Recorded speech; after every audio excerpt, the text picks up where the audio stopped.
কুপিয়ে জখম করার ঘটনায় জড়িতদের দৃষ্টান্তমূলক শাস্তির আওতায় আনা হবে বলে হুঁশিয়ারি দিয়েছেন। এইসব কিন্তু আমেরিকার নির্দেশেই হয়েছে। এটা কিন্তু স্পষ্ট বোঝা যাচ্ছে সমন্বয়কদের সর্বশেষ অবস্থা কি হয়। সাধারণ জনগণরা এই যে দেখেন, তারা কিন্তু পুলিশটা কিন্তু আটকাচ্ছে এবং সমন্বয়কদের খুবই খারাপ অবস্থা। আপনারা সবকিছু দেখতে পারবেন। সমন্বয়করা মাঠে নেমেছিল, ছাত্র সমন্বয়করা, তাদের মধ্যে ভেজাল ঢুকে গেছে, দুর্বৃত্তপনা ঢুকে গেছে, দুর্নীতি ঢুকে গেছে। সমন্বয়করা এখানে ওখানে মারামারি করছে, একজন আর একজনকে মারছে। ঘটনা যদি সত্য হয় তবে আমরা আশা করি সত্যই নিশ্চয়ই। তাহলে রাতারাতি ডক্টর মোহাম্মদ ইউনূস এই কয়েক মাস যাবৎ নিজের যে বিভিন্ন সেক্টরগুলোতে অদক্ষ উপদেষ্টাদের কারণে যে সমালোচনার মুখে পড়েছেন, দেশে এক অসাধারণ বিপ্লব সাধিত হয়েছে এটি যারা দাবি করেন, সেই বিপ্লবীরা, যে সেই ছাত্র সমন্বয়করা এখন টু শব্দটি উচ্চারণ করে না। যখন সাধারণ মানুষের পকেট থেকে সেই কথিত বিপ্লবের পর সরকার হাজার হাজার কোটি টাকা মানুষের পকেট থেকে কেটে নেয় শুল্ক আরোপের নামে, তখন তারা টু শব্দটির উচ্চারণ করে না। যে ট্রাম্প টিমের দিক থেকে বাংলাদেশ এবং পাকিস্তানকে কোনো ইনভিটেশন যায়নি এবং এখান থেকে শুরু হয় একটা বিরাট পলিটিক্স এবং জল্পনা আপনারা বলতে পারেন। মিডিয়ারা পৌঁছে যান ইউএস অ্যাম্বাসেডরের কাছে, আমরা নাকি ভারতের দালাল হয়ে যাব। আমার কথা হচ্ছে, এই সমন্বয়করা এই বিপ্লবের সময় আপনারা কোথায় ছিলেন? এই 4-5 জন সমন্বয়কের নাম বলছি আমি, এরা কোথায় ছিলেন ভাই? তোমরা তো ছিল হারুন হোটেলে। হারুন হোটেল থেকে বেরিয়ে এসে এখন তোমরা ওই যে 71-এর রাজাকাররা। বাংলাদেশ নিয়ে, বাংলাদেশের রাজনীতি নিয়ে আমেরিকার পরবর্তী প্রেসিডেন্ট ডোনাল্ড ট্রাম্প সম্ভবত ফাইনাল খেলাটা শুরু করে দিলেন। এতদিন যে খেলা হয়েছিল সেই খেলা লিগ পর্যায়ের খেলা হয়েছে, কোয়ার্টার ফাইনাল হয়েছে, সেমিফাইনালও হয়তো হয়েছে। এবার সত্যি সত্যি ফাইনাল খেলার ডাক দিলেন এবং ফাইনাল খেলার ডাকের ফলে বর্তমান যে তত্ত্বাবধায়ক অন্তর্বর্তীকালীন সরকার, সেই সরকারের অবস্থা। আসসালামু আলাইকুম রহমতুল্লাহ। সবাই কেমন আছেন? আশা করি সবাই অনেক অনেক ভালো এবং সুস্থ আছেন। সবাইকে স্বাগতম জানাচ্ছি আমাদের আরেক নতুন ভিডিওতে। প্রতিদিনের মতো আমি আপনার সৈয়দ ফারুক। দর্শক, আজকের ভিডিও টাইটেল এবং থাম্বনেল দেখে ইতিমধ্যে বুঝতে পেরেছেন কি বিষয়টা নিয়ে কথা বলবো। খুবই গুরুত্বপূর্ণ একটা বিষয় নিয়ে কথা বলার জন্য চলে আসলাম আপনাদের মাঝে। আপনারা জানেন ইতিমধ্যে দেশের যে রাজনীতি বা দেশের যে বর্তমানে চলমান পরিস্থিতি চলতেছে, তার ধারাবাহিকতায় আজকের ভিডিওর অংশ বিশেষ। আপনারা ইতিমধ্যে ভিডিওর শুরুতে বেশ কিছু অংশ বিশেষ দেখেছেন, যে অংশ বিশেষগুলো দেখে বুঝতে পেরেছেন আজকের ভিডিওটি কতটুকু গুরুত্বপূর্ণ হতে চলেছে। তাই সবাইকে আমি অনুরোধ করবো, সবাই এক মুহূর্ত না টেনে আজকের ভিডিওটি ধৈর্য সহকারে দেখে আপনার মতামত কমেন্টে জানাবেন। দর্শক, আর বেশি কথা বলাচ্ছি না, আমরা একটা ভিডিও ফুটেজের মাধ্যমে বিস্তারিত দেখে আসবো। তার আগে আপনাদের ছোট্ট একটি অনুরোধ জানিয়ে রাখতে চাই, যারা আমাদের এই চ্যানেলটিতে এখন নতুন আছেন, প্লিজ দয়া করে আমাদের চ্যানেল সাবস্ক্রাইব করে আমাদের চ্যানেলে একজন সদস্য হয়ে যান। ধন্যবাদ সবাইকে। আর বেশি কথা বলাচ্ছি না, আমরা একটা ভিডিও ফুটেজের মাধ্যমে একটু বিস্তারিত দেখে আসবো। কথা বললে আমি নাকি আওয়ামী লীগ হয়ে গেছি, সমন্বয়কদের বিরুদ্ধে কথা বললে আমরা নাকি ভারতের দালাল হয়ে যাব। আমার কথা হচ্ছে, এই সমন্বয়করা এই বিপ্লবের সময় আপনারা কোথায় ছিলেন? এই 4-5 জন সমন্বয়কের নাম বলছি আমি। বাংলাদেশের 18 কোটি কিংবা এই যে যারা রাস্তায় লক্ষ লক্ষ মানুষ নেমেছে তাদের কথা বলছি না। এখন যে সমস্ত 4-5 জন হাতে গোনা সমন্বয়ক আছে, এরা কোথায় ছিলেন ভাই? তোমরা তো ছিল হারুন হোটেলে। হারুন হোটেল থেকে বেরিয়ে এসে এখন তোমরা ওই যে 71-এর রাজাকাররা যেমনটা যুদ্ধ পরবর্তী মুক্তিযোদ্ধা ব্রিগেডিয়ার আপনার সেক্টর কমান্ডার সেজেছিলেন, ঠিক তেমনি এই কয়েকজন সমন্বয়করাও 2024-এ বড় বড় সেক্টর কমান্ডার এবং মাস্টার মাইন্ড ওরা হয়ে গেছে। আমি এই কথা বলছি কেন? একজন সমন্বয়করা অ্যাকাউন্ট যদি আপনি খোঁজাখুঁজি করেন, চাচার নামে, ভাইয়ের নামে আপনার অ্যাকাউন্টে কোটি কোটি টাকা ওদের অ্যাকাউন্টে যুক্ত হয়েছে। আর যাদের অ্যাকাউন্টে খুঁজে পাওয়া যাচ্ছে না, এদের বিছানার তলায় আপনারা সার্চ করে দেখেন, তাদেরকে ধরে ধরে সার্চ করেন, দেখবেন তাদের আলনায় তাদের বাড়ির আশেপাশে কোনো লাগেজে এই টাকাগুলো ওরা লুকিয়ে রেখেছে। এখন এই কথা বলতে গেলে আপনি বলবেন আমি কোথায় এই সন্ধান পেলাম? সন্ধান বিভিন্ন মিডিয়াতে আসছে। এখন আপনি বলবেন, আমার এই সমন্বয়ক ভাইরা বলছে, ভাই আমরা তো টিউশনি করে, আমরা তো আমাদেরকে ভালোবেসে নানা লোকে আমাদেরকে স্পন্সর করছে। আমার কথা হচ্ছে, কত লোক আপনাদেরকে স্পন্সর করে? আপনাদের কত টাকা দরকার? আপনাদের লাগেজ কি এখনো ভর্তি হয়নি? আপনাদেরকে এত লোক সমালোচনা করছে, তারপরও আপনাদের নিজের দোষ স্বীকার করে একবারও কি আপনারা বলেছেন ভাই আমাদের ভুল হয়ে গেছে?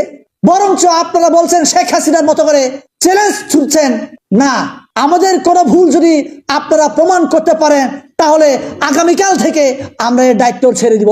আমি সার্জিসকে প্রশ্ন করছি, সার্জিস ভাই আপনাকে সম্মান করে যাবে, আপনি আওয়ামী লীগ করতেন, ছাত্রলীগ করতেন জানি, আপনি বিপ্লবে আপনার অবদান ছিল জানি, কিন্তু আপনাকে যে দায়িত্ব দেওয়া হয়েছে জুলাই ফাউন্ডেশনে 100 কোটি টাকা দিয়ে, এর টাকা কোথায় গেছে?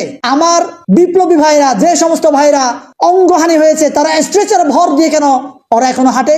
তোমার মতো করে কেন ওরা 5000 গাড়ি দিয়ে চলতে পারে না? তোমার মতো কেন ওরা আইফোন কিনতে পারে না? তোমার মতো করে কেন এরা সকালে একটা বিকেলে একটা কাপড় পাল্টাতে পারে না? উত্তর আছে? উত্তর নাই, উত্তর দিতে পারবেন না। আপনি হয়তোবা ফারুকের মতো করে, ফারুককে যেমনটা শহীদ মিনারে হামলা করিয়েছেন, গুপ্ত হামলা। বাংলাদেশ নিয়ে, বাংলাদেশের রাজনীতি নিয়ে আমেরিকার পরবর্তী প্রেসিডেন্ট ডোনাল্ড ট্রাম্প সম্ভবত ফাইনাল খেলাটা শুরু করে দিলেন। এতদিন যে খেলা হয়েছিল সেই খেলা লিগ পর্যায়ের খেলা হয়েছে, কোয়ার্টার ফাইনাল হয়েছে, সেমিফাইনালও হয়তো হয়েছে। এবার সত্যি সত্যি ফাইনাল খেলার ডাক দিলেন এবং ফাইনাল খেলার ডাকের ফলে বর্তমান যে তত্ত্বাবধায়ক অন্তর্বর্তীকালীন সরকার, সেই সরকারের অবস্থাটা কোন পর্যায়ে গিয়ে দাঁড়াবে সেটা একটা বড় বিষয়। কি সেই খেলা এবং যুক্তরাজ্যে আওয়ামী লীগের সঙ্গে যুক্তরাজ্যের প্রধানমন্ত্রীর কি হলো, এদিকে যুক্তরাষ্ট্রের আমেরিকার নিরাপত্তা উপদেষ্টা কি বললেন আওয়ামী লীগ এবং শেখ হাসিনাকে নিয়ে, সেই আলোচনাই করব এই ভিডিওতে। ডোনাল্ড ট্রাম্পের ফাইনাল খেলার কথা, ডোনাল্ড ট্রাম্প ফাইনাল খেলার হুইসেল বাজিয়ে দিয়েছেন, সেটাই অবস্থা দৃষ্টে মনে হচ্ছে। ডোনাল্ড ট্রাম্প যখন এই হুইসেল বাজালেন, কি হুইসেল? সেই হুইসেলটা বিএনপিকে নিয়ে একটা বড় পরিকল্পনা করছে আমেরিকা এবং ডোনাল্ড ট্রাম্প, সেটার কথা একটু পরে বলি। তার আগে চলুন একটু যুক্তরাজ্য থেকে ঘুরে আসি। যুক্তরাজ্যের প্রধানমন্ত্রী আওয়ামী লীগের পালিয়ে যাওয়া সিলেটের সাবেক মেয়র আনোয়ারুজ্জামান চৌধুরী, তার সঙ্গে ডিনার করেছেন একসঙ্গে একই অনুষ্ঠানে। তাদেরকে খোশ গল্প করতে দেখা গেছে, হাসি হাসি মুখ নিয়ে তাদের অন্তরঙ্গ আলাপ সোশ্যাল মিডিয়ায় এবং গণমাধ্যমে বেশ আলোচনা তৈরি করেছে। আওয়ামী লীগের পালিয়ে যাওয়া একজন নেতার সঙ্গে যুক্তরাজ্যের প্রধানমন্ত্রী কেন এতটা মাখো মাখো অনুষ্ঠানে সম্পর্কটা দেখালেন, সেটা নানা দিকে প্রশ্ন উঠছে। তাহলে কি যুক্তরাজ্যও আওয়ামী লীগের পক্ষে অবস্থান নিচ্ছে? এর আগে যুক্তরাজ্যের নির্বাচনে এই প্রধানমন্ত্রী তার নির্বাচনের জন্য আওয়ামীপন্থী বাংলাদেশিদের সহযোগিতা নিয়েছিলেন এবং সেই সহযোগিতারই কৃতজ্ঞতার স্বরূপ সম্ভবত এই ব্যাপারটা ঘটতে যাচ্ছে। যুক্তরাজ্যে যখন আওয়ামী লীগের সঙ্গে যুক্তরাজ্যের প্রধানমন্ত্রীর মিটিং হচ্ছে, ঠিক তখন আমেরিকার বিদায়ী নিরাপত্তা উপদেষ্টা জ্যাক সুলিভান তিনি একটা নতুন বার্তা দিয়েছেন। সেই বার্তাটা একটা মজার বার্তা। জো বাইডেন সরকার শেখ হাসিনাকে উৎখাত করেছে এবং ইউনূস সরকারকে বসিয়েছে। এই যে পরিচিত আলাপ, সেই আলাপের বাইরে গিয়ে তিনি বললেন এবং ভারতকে সাক্ষী রেখে তিনি বললেন যে ভারত জানে শেখ হাসিনার যে পরাজয়, শেখ হাসিনার যে পলায়ন পর্ব, সেই পর্বে আমেরিকা এবং জো বাইডেন সরকারের কোনো ভূমিকা ছিল না। এখানে পেছন থেকে আমেরিকা কোনো ভূমিকা পালন করেনি, এমনটা বলার চেষ্টা করেছেন এবং তিনি বলেছেন আমরা যে কোনো ভূমিকা পালন করিনি সেটা ভারতও জানে। অর্থাৎ ভারতকেও তিনি একই তথ্য দিয়েছেন ভারতে যখন তিনি সফর করেছেন তখন তেমনটাই জানিয়েছেন। এটা একটা খুবই মেজর পয়েন্ট যে জো বাইডেন সরকার বিদায়ের আগ মুহূর্তে আত্মপক্ষ সমর্থন করে বলছে বাংলাদেশের রাজনীতিতে, বাংলাদেশের রাজনৈতিক যে পালাবদল হয়েছে সেই পালাবদলে তারা কোনো ভূমিকা রাখেননি। এটা কি এই কারণেই বলছেন তিনি যে ডোনাল্ড ট্রাম্প সরকার এসে বাংলাদেশ ব্যাপারে ঠিক মুদ্রার এপিট ওপিট করে দেবে, মুদ্রার ওই পিঠটাই ডোনাল্ড ট্রাম্পের অবস্থান হবে? সেই কারণেই কি আগে ভাগে জো বাইডেন সরকার এরকম একটা বিবৃতি দিয়ে দিল যে শেখ হাসিনা পতন এবং শেখ হাসিনার চলে যাওয়ার পেছনে তাদের কোনো ভূমিকা নেই। এই আলাপ যখন করছি তখন আসল আলাপটা করি, যেটা বলছিলাম ডোনাল্ড ট্রাম্পের ফাইনাল খেলাটা শুরু হয়েছে। ডোনাল্ড ট্রাম্প ফাইনাল খেলা কিভাবে শুরু করলেন? যেভাবে শুরু করলেন সেটা হচ্ছে ডোনাল্ড ট্রাম্প তারেক রহমানকে দাওয়াত দিয়েছেন। বিএনপির ভারপ্রাপ্ত চেয়ারম্যান তারেক রহমানকে ডোনাল্ড ট্রাম্প দাওয়াত দিয়েছেন, সাথে বিএনপির মহাসচিব মির্জা ফখরুল ইসলাম আলমগীর এবং প্রেসিডিয়াম সদস্য আমির খসরু মাহমুদ চৌধুরী, এই তিনজনকে ডোনাল্ড ট্রাম্প তার একটা অনুষ্ঠানে দাওয়াত দিয়েছেন। সেই অনুষ্ঠানটার নাম হচ্ছে national prayer breakfast. National prayer breakfast হবে, সেটা হবে ফেব্রুয়ারির 5 এবং 6 তারিখে। সেই অনুষ্ঠানে তারেক রহমানকে দাওয়াত দিলেন ডোনাল্ড ট্রাম্প। তারেক রহমান এবং বিএনপিকে দাওয়াত দেওয়ার পেছনে ডোনাল্ড ট্রাম্পের যুক্তি কি, কারণ কি, সেই ব্যাখ্যায় গেলে বিস্তর আলোচনা হবে। তবে ব্যাখ্যা যদি সংক্ষিপ্ত করা যায় তাহলে একটা সিগন্যাল স্পষ্ট, বর্তমান যে অন্তর্বর্তীকালীন সরকার ইউনূস সরকার, সেই ইউনূস সরকারের বিপক্ষে ডোনাল্ড ট্রাম্পের অবস্থান যে হবে সেটা স্পষ্ট হয়ে গেল তারেক রহমানকে দাওয়াত দেওয়ার মাধ্যমে। ডোনাল্ড ট্রাম্প এখন বিএনপির সঙ্গে এক ধরনের আলাপ করবেন এবং খুব সম্ভবত যেটা হতে যাচ্ছে সেটা হচ্ছে যে বিএনপি এবং আওয়ামী লীগ দুই পক্ষকে একত্রিত করে ডক্টর ইউনূস সরকারের বিপক্ষে একটা বড় শক্তি হিসেবে দাঁড় করিয়ে ডক্টর ইউনূস সরকারকে সরিয়ে দেওয়ার পরিকল্পনায় কি ডোনাল্ড ট্রাম্প করছেন শেষ পর্যন্ত? সেই দিকেই বোধহয় ঘটনাগুলো ঘটতে যাচ্ছে, ঘটনাগুলো এগোচ্ছে সেই দিকে। যুক্তরাষ্ট্র বর্তমান বাংলাদেশের যে সরকার, সেই সরকারের প্রতি যে খুব একটা সহানুভূতিশীল হবে না ট্রাম্প প্রশাসন আসলে, সেটা আগে থেকেই বার্তা ছিল। সেই বার্তাটা এবার স্পষ্ট হয়ে গেল যখন শেখ হাসিনাকে ফিরিয়ে আনা, শেখ হাসিনা যেন রাজনীতি করতে পারেন, আওয়ামী লীগ যেন শেখ হাসিনা রাজনীতি করতে না পারলেও আওয়ামী লীগ যেন রাজনীতি করতে পারে, আগামী নির্বাচনে অংশগ্রহণ করতে পারে এবং খুব দ্রুত নির্বাচন হয়। সেই নির্বাচনের জন্য ইউনূস সরকারকে সরিয়ে দিয়ে সেখানে একটা তত্ত্বাবধায়ক সরকার তৈরি করা এবং সেই তত্ত্বাবধায়ক সরকারের অধীনে একটা ফ্রি ফেয়ার ইলেকশন, যে ইলেকশনে বিএনপি আওয়ামী লীগ উভয় দলীয় অংশগ্রহণ করে যারা জয়লাভ করবে জনগণের ভোটে তারা সরকার গঠন করবে, এরকম একটা পরিবেশ তৈরি করার জন্যই সম্ভবত ডোনাল্ড ট্রাম্পের এই উদ্যোগ। দর্শক, আপনার শেষ পর্যন্ত কি মনে হয় যে তিনটা ঘটনা এই আলোচনায় তুলে আনলাম? আলোচনা দীর্ঘায়িত করতে চাইলে অনেক বড় হবে ভিডিও। আমার মনে হয় আপনারা একেবারে ক্লিয়ার কনসেপ্ট পেয়ে গেছেন এই তিনটা আলোচনা থেকে। এই তিনটা আলোচনা থেকে আপনাদের কি মনে হয়? তারেক রহমানকে আমন্ত্রণ জানালেন ডোনাল্ড ট্রাম্প তার অনুষ্ঠানে 5 এবং 6 ফেব্রুয়ারি, এবং নিশ্চিত করেই তারেক রহমান ইংল্যান্ড থেকে আমেরিকায় চলে আসবেন এবং বাংলাদেশ থেকেও মির্জা ফখরুল এবং আমির খসরু মাহমুদ চৌধুরী তারা যাবেন, সেখানে যোগদান করবেন। তাদের সঙ্গে ডোনাল্ড ট্রাম্পের কি আলোচনা হবে? ভাবিয়ে কয়, শোনো, এক গুসা আরেক গুসারে সিতিয়া হত। আমি কে হোয়াট ডু ইউ মিন? তুমি কাদের নিয়ে কথা বলছো? তুমি ভাবি খুব সাবধান শব্দ প্রয়োগে। শব্দ টব্দ বুঝি না, তারা যে নমুনাটা ধরছে, হ্যাঁ, বেশি দিন লাগতো না ছাত্রলীগের মতন তারারেও নিষিদ্ধের তালিকায় ফালাই দিতে। তারা করব সংস্কার। দেখেন, আমরা কিন্তু একাধিকবার, আমরা যারা ক্রিটিক্স আছি, আমরা কিন্তু আপনাদেরকে বারবার বোঝানোর চেষ্টা করছি দ্য ওয়ে আপনারা ডিল করছেন, হাঁটছেন, খুব বেশি দিন লাগবে না কিন্তু মানুষের কাছে বিভিন্ন জায়গায় মানে আপনারা লাঞ্ছিত হওয়ার মতন পরিস্থিতি তৈরি করতে। বৈষম্য বিরোধী এবং জাতীয় নাগরিক কমিটি, এই বর্তমান সরকারের টিম এ টিম বি, হ্যাঁ, তো তারা সবাই কিন্তু কাজ করছে। কারা? যারা জুলাই আগস্ট বিপ্লবী যারা আছেন তাদের মধ্যে কিন্তু এই টিমগুলা। কিন্তু আজকে যখন আমরা দেখি এই বৈষম্য বিরোধী এবং জাতীয় নাগরিক কমিটি এক দল আরেক দলের উপর মারামারিতে লিপ্ত হচ্ছে। গত এক সপ্তাহে আপনি দেখেন কালকে কি ঘটলো চট্টগ্রামে। সমন্বয়ক রাফির গ্রুপ সন্ত্রাসী কায়দায়, এখন সমন্বয়ক রাফির নামে কিন্তু এখানে আসছে, তার যেই গ্রুপটা আছে বা তার সমর্থকরা হান্নান মাসুদ সহ তাদের আরেক গ্রুপের উপর তারা মাইরধর করছে, তারা সংবাদ সম্মেলন করছে। এর আগের দিন দেখলাম কেন্দ্রীয় যে বৈষম্য বিরোধীর কেন্দ্রীয় অফিসে যেটা, সেইখানে একদল আরেক দলের পিটাইয়া হাসপাতাল পাঠিয়েছে। আর আজকে এদের জাতীয় নাগরিক কমিটি আর বৈষম্য বিরোধী দুই দল হাতাহাতি মারামারিতে লিপ্ত হয়েছে। ঘটনার প্রেক্ষাপট হচ্ছে পিরোজপুরে, চিনেন তো সাদি সাহেবের এরিয়া, মরহুম সাদি সাহেবের 7 দফা দাবিতে পিরোজপুরে বৈষম্যবিরোধী ছাত্র আন্দোলন এবং জাতীয় নাগরিক কমিটি আলাদাভাবে লিফলেট বিতরণ কর্মসূচি পালন করছে। এই সময় দুই পক্ষের মধ্যে বাকবিতণ্ডা এবং হাতাহাতির ঘটনা ঘটে। তো তোমরা বলো যে ছাত্ররা এই মানে আগামী দিন বাংলাদেশকে নেতৃত্ব দিবে, তো যেই পরিমাণ মারামারি হচ্ছে এগুলোতে মানুষের কাছে কি মেসেজ যাচ্ছে?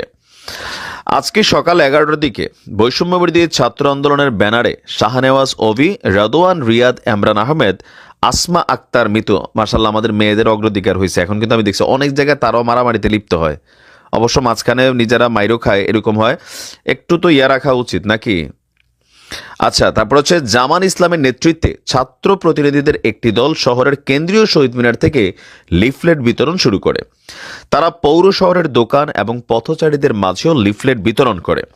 অন্যদিকে দুপুর 12টার দিকে শহরের পুরাতন বাসস্ট্যান্ড গোলচত্বর এলাকা থেকে জাতীয় নাগরিক কমিটির ব্যানারে পিরোজপুরের জেলা সংগঠক মোহাম্মদ মুসাব্বির মাহমুদ সানি, শহীদুল ইসলাম, সানজিদা আক্তারের নেতৃত্বে লিফলেট বিতরণ এবং টাউন ক্লাব মাঠে তারা সমাবেশ করে। পরে দুপুর 1টার দিকে শহরের টাউন ক্লাব চত্বর এলাকায় বৈষম্যবিরোধী ছাত্র আন্দোলন, জাতীয় নাগরিক কমিটির মধ্যে বাকবিতণ্ডা, হাতাহাতির ঘটনা ঘটে। তবে এখন এখানে কেউ নাকি আহত হয় নাই। এই ঘটনার বিষয়ে কোনো পক্ষই কথা বলতে রাজি না। রাজি হইব কেমনে? বাউরের নাম মুখে আনতে নাই, বাবিয়ে কয় শোনো ভাসুরের নাম মুখে আনতে নাই, পাপ হয়, এরকম আর কি। এরা এই যে বলছে আহত হয় না, প্রতিদিনই বলে, কালকেও রাফি তারা বলছে আহত হয় নাই, কিন্তু এরা বলতেছে যে ভাই দেখেন পাঞ্জাবি সিরিয়ালাইছে। বৈষম্যবিরোধীর কেন্দ্রীয় অফিসে যখন ঘটনা ঘটছে কেউ আহত হয় নাই। সাংবাদিকরা দেখালো 3 জন হাসপাতাল দম টানতেছে, একজন অক্সিজেন লাগাইয়া। এই বিষয়ে পিরোজপুর থানার এসআই মোল্লা রমিজ জাহান বলছেন, দুপুর 1টার দিকে টাউন ক্লাব মাঠে দুই পক্ষের মধ্যে উত্তেজনা তৈরি হয়। উত্তেজনা দেখা দিলে দায়িত্বরত পুলিশ উভয় গ্রুপের সাথে কথা বলে পরিস্থিতি শান্ত করে। বৈষম্য বিরোধীদের বক্তব্য, দ্রব্যমূল্যের ঊর্ধ্বগতি হয়েছে, এ বিষয়ে সরকার কি প্রশ্ন করতে পেরেছেন? কোন যুক্তিতে দাম বাড়াচ্ছে? এই প্রশ্নটি করার জন্য একটি নতুন সংবিধান লাগবে। আচ্ছা, আর সংবিধানের আগে বাবা তোমরা নিজেরা আগে নিজেদেরকে সংবিধানের আওতায় আনো, নিজস্ব একটা সংবিধান তৈরি করো, দলীয় নীতি তৈরি করো। কেন? এই যে তোমরা আজকে যারা নেতৃত্ব দিচ্ছ, জুলাই আগস্টে আমরা ওই আওয়ামী লীগ বিএনপির মতন কথিত রাজনৈতিক যে ডায়লগ, এগুলা কিন্তু মানুষ পছন্দ করে না, মানুষ কাজে বিশ্বাসী। তোমাদের মধ্যে যে ঐক্যটা নাই, তোমরা জাতীয় ঐক্য চাচ্ছ। আমরা কি দেখছি সারা বাংলাদেশে তোমরা যেখানেই কমিটি দিচ্ছ 80% কমিটি বিতর্কিত হয়ে যাচ্ছে। এক গ্রুপ আরেক গ্রুপে তোমরা রক্তাক্ত হামলা চালাচ্ছ। ফারুক হোসেন রে, ফারুকের বক্তব্য গণ অধিকার পরিষদের, তাকে হত্যার উদ্দেশ্যে তোমরা হামলা চালাইছো। ইভেন কপালের মধ্যে নাকি ছুরি দিয়া খোঁচাইয়া খোঁচাইয়া রক্তাক্ত করছো। এগুলা মানুষ দেখতেছে, আর এগুলা দেখার মধ্যে কি হচ্ছে? আশাহত হচ্ছে। এত দ্রুত তোমাদের জনপ্রিয়তা হ্রাস পাচ্ছে।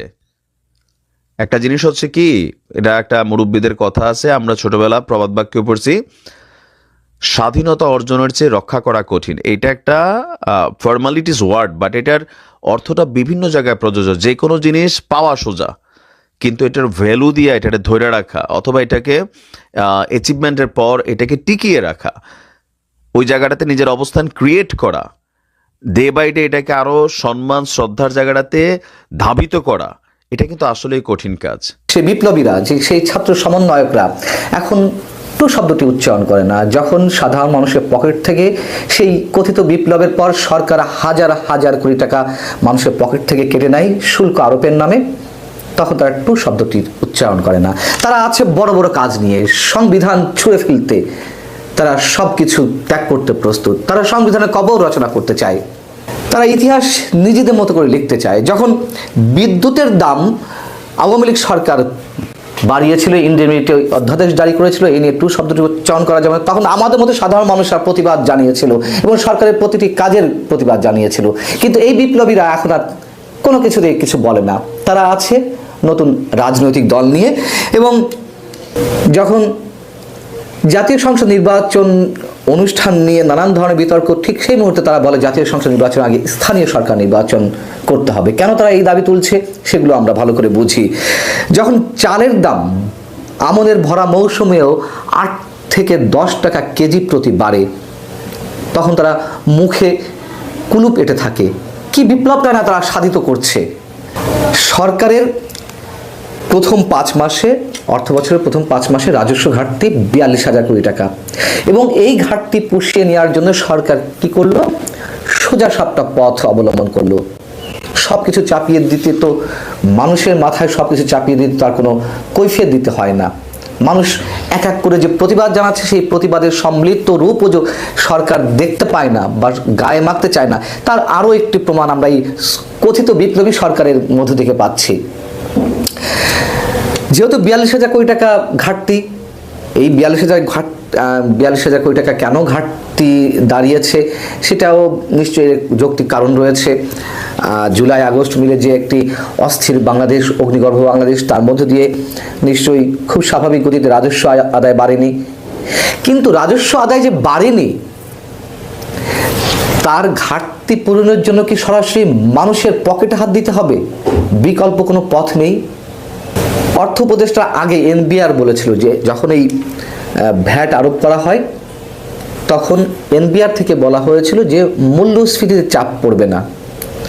আমাদের অর্থ উপদেষ্টা ডক্টর সালেউদ্দিন আহমেদ, তিনি নিজেও এই একই সুরে সুর মিলিয়েছিলেন। তিনি বলেছিলেন যে এটা সাধারণ মানুষের উপর কোনো চাপ পড়বে না। কিন্তু এই অর্থনীতিবিদ আওয়ামী লীগ সরকারের সময় নেওয়া বিভিন্ন পদক্ষেপের কড়া সমালোচনা করতেন এবং বলতেন যে কর আদায়ের ক্ষেত্রে সক্ষমতা এবং ফাঁকির বিষয়টি সরকার যথাযথ গুরুত্ব দিচ্ছে না। তিনি জোরালো প্রশ্ন তুলতেন, কিন্তু এখন সব ভুলে গেছেন।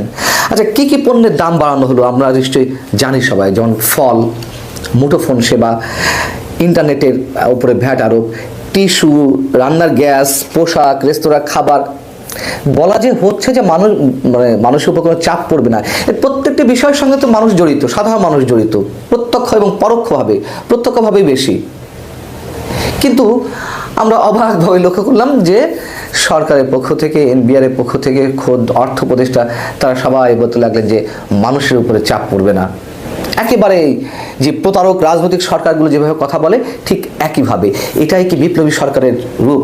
যদিও বিপ্লবী সরকার বলে কয়ে গঠন করা হয়নি, তারপরেও তো যেই ছাত্র সমন্বয়করা বা যেই কথিত বিপ্লবীরা দাবি করেন যে 5ই আগস্ট বিপ্লব সাধিত হয়েছে, তাহলে 5ই আগস্ট যে বিপ্লব সাধিত হয়েছে তার মধ্য দিয়ে যে সরকার গঠিত হয়েছে, সেটি ফর্মাল বা ইনফর্মালি বিপ্লবী সরকার।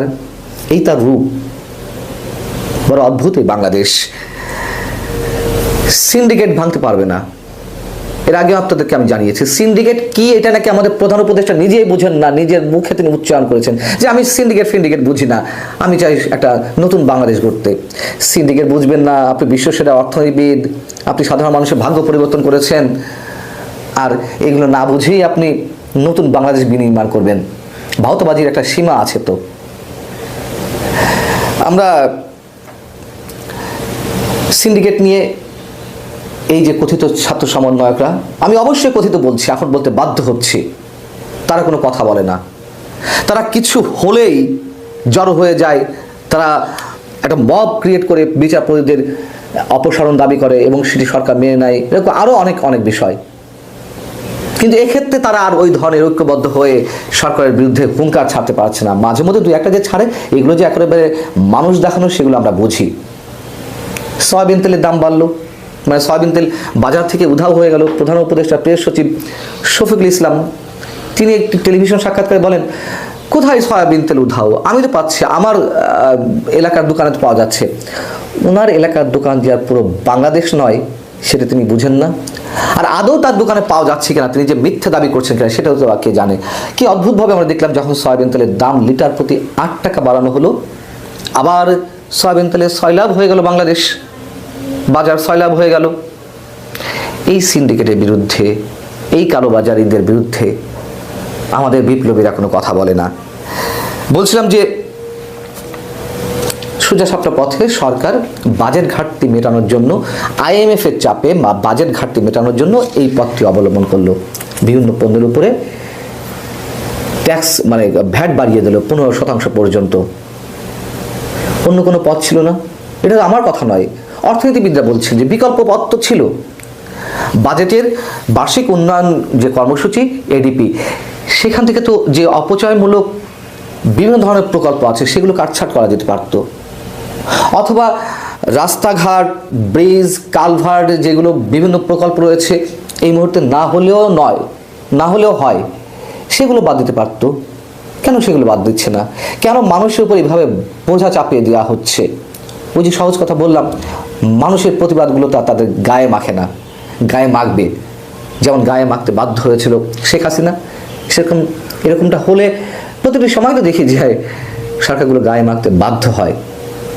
এবং ব্যবসায়ীরা বলছেন যে গ্যাসের দাম বাড়ানোর চেষ্টা করা হচ্ছে, আবার নতুন করে বিদ্যুতের দাম বাড়াবেন, এটা যদিও আগেই ঘোষণা দিয়ে একটা ফাঁদে পড়ে গেছে সরকার নিজেই, নাহলে হয়তো বিদ্যুতের দাম বাড়াতো, গ্যাসের দাম বাড়ানোর চেষ্টা করবে। এবং গ্যাসের দাম বাড়লে সব ধরনের উৎপাদনমূলক যে পণ্যগুলো, তার ব্যয় বেড়ে যাবে, সেগুলো মানুষের কাছে গিয়ে পড়বে। ব্যবসায়ী বলছেন আমাদের রাস্তাঘাট, ব্রিজ, কালভার্টে এই মুহূর্তে প্রয়োজন নেই, আমাদেরকে বিদ্যুৎ দিন, আমাদেরকে গ্যাস দিন। আমরা উৎপাদিত পণ্য মাথায় নিয়ে মানুষের দোরগোড়ায় পৌঁছে দেব। একেবারে অযৌক্তিক কিছু বলেননি। আগে তো উৎপাদন হতে হবে, তারপর তো মানুষের কাছে পণ্য সরবরাহ। উৎপাদনে যদি না থাকে তাহলে ব্রিজ, কালভার্ট, রাস্তাঘাট দিয়ে কী হবে? সেই গতানুগতিক চিন্তাভাবনা কত সহজে মানুষের উপর চালানো নিষ্পেষণগুলো আরও বাড়িয়ে তোলা যায়, মানুষের অত্যাচার করা যায়, নির্যাতন করা যায়, মানুষের জীবনে কতটা নাভিশ্বাস ওঠানো যায় পরোক্ষভাবে, সেই বিষয়গুলোই সরকার হাতে নেয় এবং এই সরকারও তাই করছে। ভয়ঙ্কর অদ্ভুত এক সরকার বর্তমানে আমাদের সামনে উপস্থিত হয়ে আছে। জবাবদিহিতা কার কাছে? তারা যেমন এটি করার প্রয়োজন মনে করে না, আমরাও জানি না যে তাদের জবাবদিহিতা কার কাছে, যা ইচ্ছে তাই করে যাচ্ছে। বাংলাদেশের রাজনীতি খেলা পুরো জমে ক্ষীর।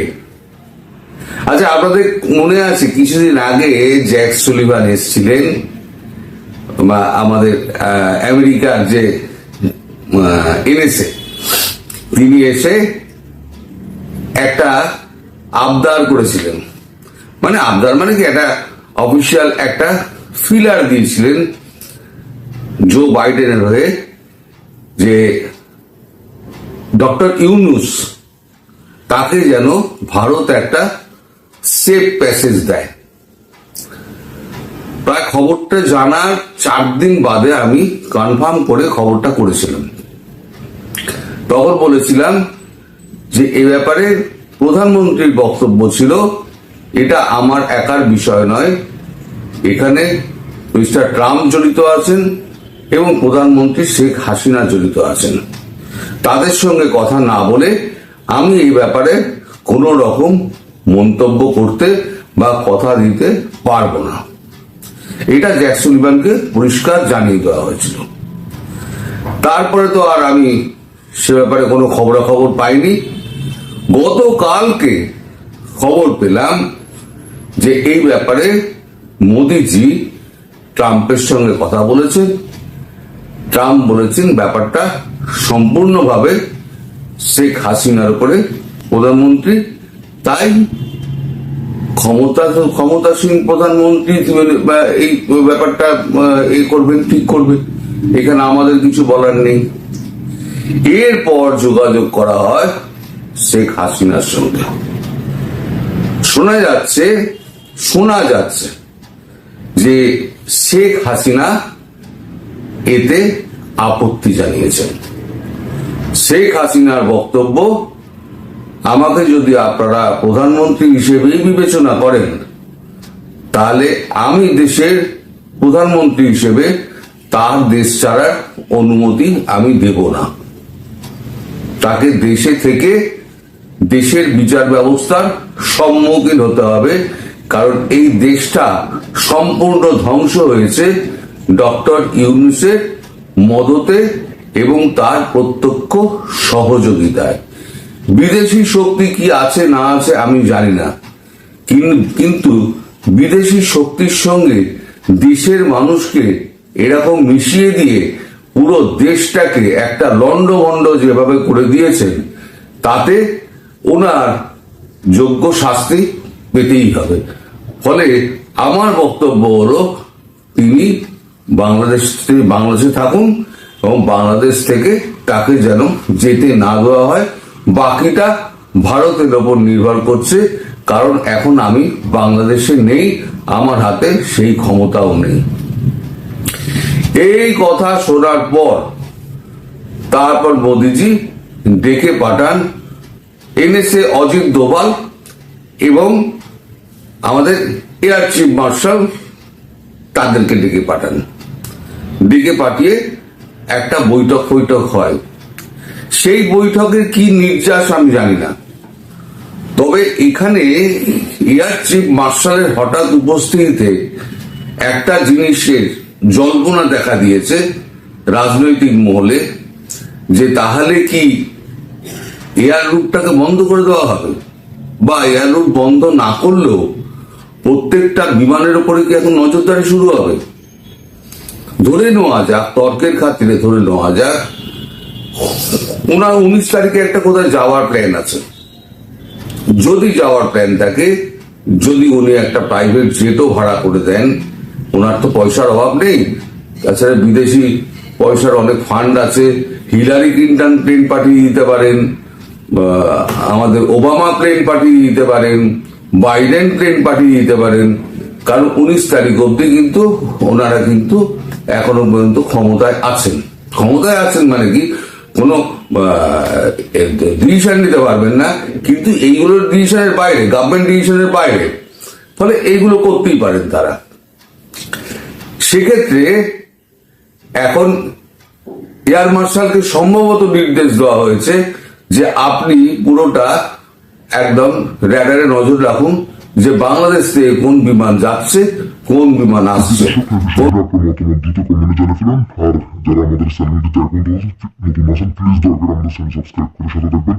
যারা কিন্তু সাবস্ক্রাইব করেছেন তাদেরকে অসংখ্য ধন্যবাদ। যারা সাবস্ক্রাইব করেন না তাদের উদ্দেশ্যে একটি কথা বলবো, আমাদের চ্যানেলের সাথে থাকুন, দেখতে ভালোবাসা হয়ে যাবেন ইনশাআল্লাহ। ভালো থাকবেন, সুস্থ থাকবেন। আল্লাহ।